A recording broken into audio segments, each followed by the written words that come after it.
लोकसभा चुनाव 2024 के लिए चुनावी प्रक्रिया जारी है। 6 चरण के चुनाव संपन्न हो चुके हैं। वहीं 7वें चरण के लिए 1 जून को वोटिंग होनी है। यूपी की बात करें तो यहां 67 सीटों पर मतदान हो चुके हैं, जबकि 13 सीटों पर 1 जून को वोटिंग होगी। इन 13 सीटों में सबसे हाई प्रोफाइल सीट वाराणसी है, जहां से पीएम मोदी बीजेपी के उम्मीदवार हैं। चुनाव को लेकर यूपी के डिप्टी सीएम ब्रजेश पाठक से हमारे संवाददाता नीतीश पांडे ने खास बातचीत की।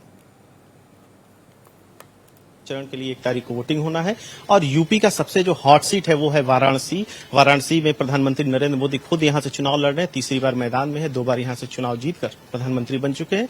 हमारे साथ बातचीत करने के लिए ब्रजेश पाठक जी हैं, उत्तर प्रदेश सरकार में डिप्टी सीएम है। सर, क्या लग रहा है इस बार फिर बनारस में क्या होगा?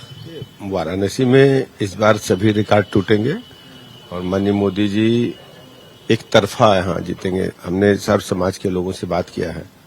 कल 2 विधानसभा क्षेत्रों में बड़ी जनसभाएं भी थी, तो ये उभर के सामने आया कि सर्व समाज के लोग माननीय प्रधानमंत्री नरेंद्र मोदी जी को अपना वोट देना चाहते हैं।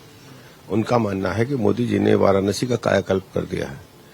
लोग जो सोचे नहीं थे वो भी पूरा हो चुका है और काशी एकदम न्यारी काशी बनकर के तैयार हो रही है। लेकिन विपक्ष के जो उम्मीदवार हैं अजय राय, उनका आरोप है कि कोई भी 4 तारीख तक देख लेना, 4 तारीख को जमानत जब्त होगी विपक्ष की। सर, एक सवाल और, जो उत्तर प्रदेश है सबसे ज्यादा लोकसभा सीट यहीं से है, प्रधानमंत्री यहीं से, इस बार क्या लग रहा है उत्तर प्रदेश में कितनी सीटें? उत्तर प्रदेश में 80 में 80 सीट बीजेपी एनडीए गठबंधन जीतेगा। यानी यादव परिवार भी इस बार चुनाव पूरी तरह से सफाया होगा और राहुल गांधी रायबरेली सभी सीटों पर अब कोई फैक्टर नहीं चलेगा, केवल डेवलपमेंट फैक्टर चल रहा है। और सब लोगों का मानना है कि मोदी जी की गरीब कल्याण योजनाओं ने जन जन का भरोसा जीता है। लोगों का आशीर्वाद भारतीय जनता पार्टी के साथ है, मोदी जी के साथ है। लेकिन अखिलेश यादव का लगातार हमला आ रहा है, आप सुन भी रहे होंगे। लोकतंत्र में इस प्रकार का बयानबाजी करने की छूट है, उसका वो दुरुपयोग कर रहे हैं। भारतीय जनता पार्टी माननीय मोदी जी के नेतृत्व में जन जन का भरोसा जीत चुकी है। 25 करोड़ लोग गरीबी की रेखा से नीचे से निकल करके ऊपर आ गए हैं और गरीब कल्याण योजनाओं ने जनता का भरोसा जीतने का काम किया है।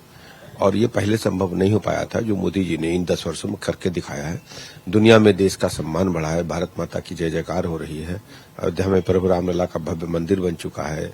धारा 370 निष्प्रभावी हो चुकी है।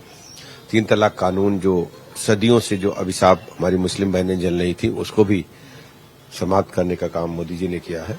चारों तरफ यही है कि मोदी जी प्रचंड बहुमत के साथ तीसरी बार प्रधानमंत्री बनेंगे। 4 तारीख को जब मतों की गणना होगी तो 400 पार होगा या कुछ सीटें कम होंगी? 4 तारीख को एनडीए 400 पार होगा।